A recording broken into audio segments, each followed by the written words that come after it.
What is up, guys? This is the Brick Duo here, and today we have a pretty special review. This is of set 71043, the Hogwarts Castle, UCS style, also micro scale. Comes with 6,020 pieces, second largest Lego set of all time. Personally, this is probably one of my favorite sets in the collection. I'm a huge Harry Potter fan, and in addition, I do like larger sets. And I think when you just look at the set, the sheer size of it and sheer mass of it makes it definitely worth the $400 price tag. There's a lot of smaller pieces with it being a micro scale. However, I kind of enjoyed the build, to be honest, and I really like the display ability of this set. In addition, that since it's a micro build, you do get lots of micro figures. I'm not a huge fan of displaying those.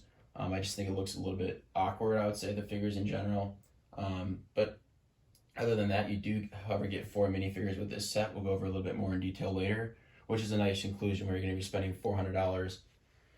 I almost forget that this set's $400, guys. For $400 for 6,020 pieces, even if this is relatively smaller pieces, that is just a great deal. And I also think it has a lot of small pieces isn't necessarily true. As you can see, we have these larger cones at top. There's also these rock pieces down below too that are larger pieces. So I wouldn't consider this just all being small pieces, such as maybe some of the architecture sets. This does contain larger pieces, and they do a really good job of finishing off and tiling off this set. Yeah, and good point there. There is a lot of those big, ugly rock pieces, as people call them, towards the bottom there. Mm-hmm. They're very chunky and big, but I think they did a great job with sort of the greebling style for the mountain to really get the shape of the Hogwarts the grounds without just going crazy with 10,000 pieces. I think they actually did a pretty good job, and honestly the build experience for that I thought was going to be pretty boring, but the way they sectioned it off, this entire castle, I never felt like I was really building too much of the same thing at the same time. And I'll kind of get into the back of it later. However, there's a lot of interior for the inside, micro scale, just a lot of hints towards a lot of the movies. So if you guys are Harry Potter fans, you guys are going to really enjoy that. Not just the displayability, obviously, I've had it displayed like this for quite a while, but it's fun to go towards the back and just see all the little caverns they have and just the hints and nods they give to the Harry Potter fans. I really appreciate that. Yeah, they did a really good job of covering up these ugly rock pieces. I know whenever I see on a set that it has a giant rock piece, it sticks out like a sore thumb, and I just can't get past it. Although for this set, you really wouldn't be able to tell that it's a big rock piece unless you look at the top and you can see that it has the hollow pegs on top instead of the filled in ones. But they did a great job covering it up and really making this set look like it's natural greebling, even though I believe the instructions was kind of repetitive, that like, would you build multiple of the same framework and then put it together? Yeah, I mean, it was definitely sectioned off the builds, and it was easier to take apart. As you can see, you sort of have the Great Hall, you sort of have this large tower build, and then in addition, you sort of have the gates to the grounds, I would say. Right. And sort of those builds were sectioned off, and the ground pieces you were doing in each of those sections. So you might have had 4 or 5 of those rock pieces in greebling to do at a given time, but never like the 20 or 30 pieces at once. So we can get in here to the Great Hall, look at that part a little bit more closely. Yep. It's personally my favorite. So guys, this is the Great Hall here, probably one of my favorite parts of this set. Personally, I really enjoy this stained glass aspect. If you have the light coming in, if you have this displayed, I think it looks fantastic. As you can see there, the colors are super vibrant and a super simple technique, just using some trans pieces of just different colors. It was kind of a cool part of the build, and I was really happy to see how that turned out.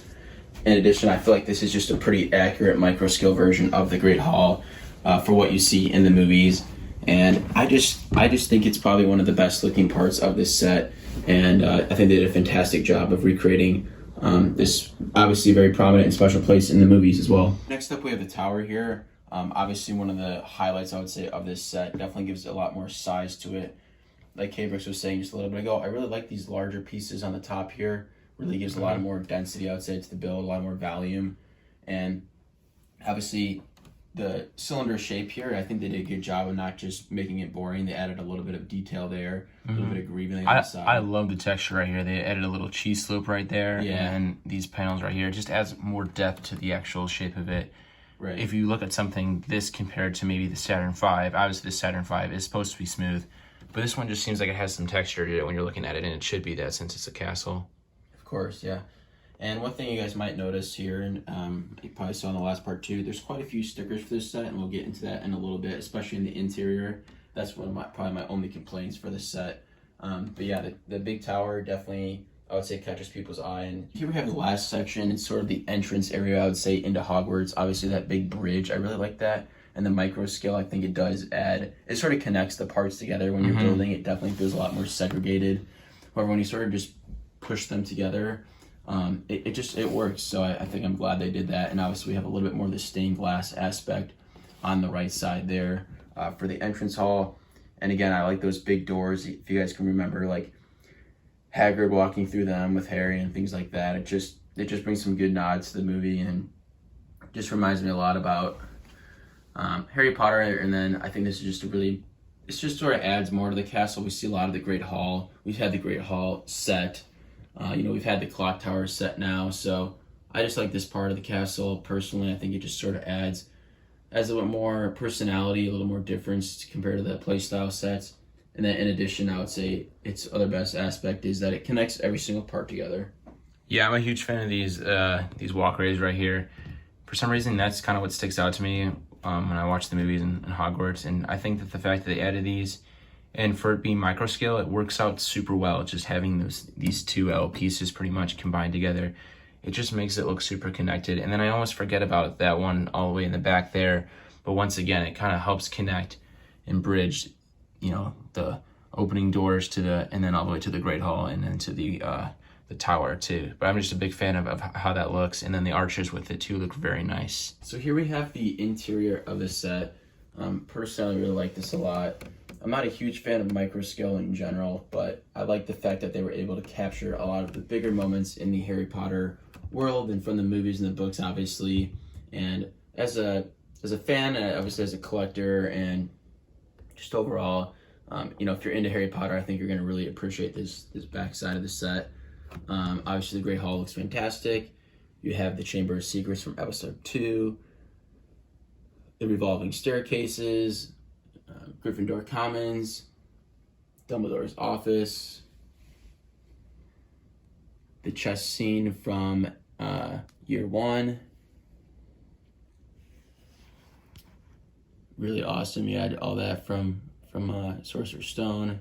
And then if you look up here, I actually like this pink room. If you guys remember Professor Umbridge's office, really funny how they just threw some of those bright pink pieces in. I think that's definitely cool with this set. You do get a variety of pieces because of that. And as you can see, obviously lots of stickers. I think there's probably close to 80 stickers in this set. Wow, that's a lot. That's like Apocalypse Spirit number. Definitely crazy, and I think especially a lot of people weren't too happy when you're paying $400 for a set. However, I know having 80 printed pieces is probably not realistic as well. I do think that if you're not a fan of stickers, you can leave them off and the set will still look fine, as some of the stickers are simply like broken brick, which seems a little weird to me. I would rather have them just use maybe a cobblestone. Right, yeah, I don't understand why they did that. Yeah, a little weird there. But this one kind of crazy with stickers, to be honest. And I personally would have liked to them have just kept it a little bit cleaner. Yeah. I'm a little bit worried about this set in the future, if this is going to be an issue. Obviously, replacing this amount of stickers isn't really realistic. So I know some people who built it did not put the sticker sheet on. I think that might have been a wise decision. Luckily, I think this might be a big enough set where there'll be third-party stickers probably available. I just wanted to point out, guys, I'm a really big fan of these trees right here. They have all over the set. Just nice, simple design. They connect with just a simple hinge piece. And I'm also a fan of these rib tiles they use for the stairs. It's just a really simple effect. It works really well in micro scale. All right, and then we can turn around here. Just get a better glimpse at Snape's potion room towards the bottom there. Really cool. That is super detailed. I don't think I've ever even looked that closely at this. Tons of detail, obviously. Yeah, that's really neat. Super cool. And then obviously the library up above. Again, looks fantastic. Sure does. I always feel the same way about micro scale. I'm not a big fan of it when I see the pictures. However, and even in the building process, it can be a little tedious. But I just think after you're done with it, it can look really fantastic just as a display piece and really come across and really be able to display a scene or display a room as it's really intended. Not to mention a full minifigure scale Hogwarts Castle set. Of course, wouldn't even be realistic, and we've been wanting a Hogwarts set for a long time. So the fact that they're able to give us a really detailed Hogwarts set in micro scale is great. And if you're interested in the minifigure scale, they're doing an awesome job right now releasing the playset sections of the castle. And I think if you really do want the experience of a minifigure scale Hogwarts, that's the way you're going to have to go. And I don't see them really stopping anytime soon releasing those sets. They seem to sell well. And if you're thinking about picking up the Great Hall, you should do that soon, because I believe that is retiring.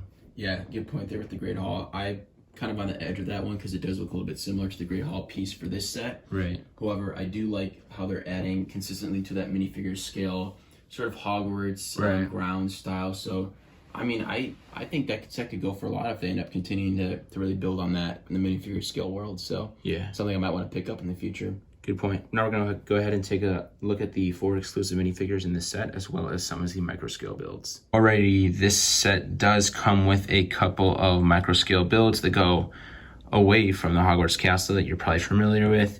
So to start off, we have these boats, which are featured when they are going to the entrance of Hogwarts castle. Cool technique here, how they're able to get the water, how the water moves basically with the boat out in front.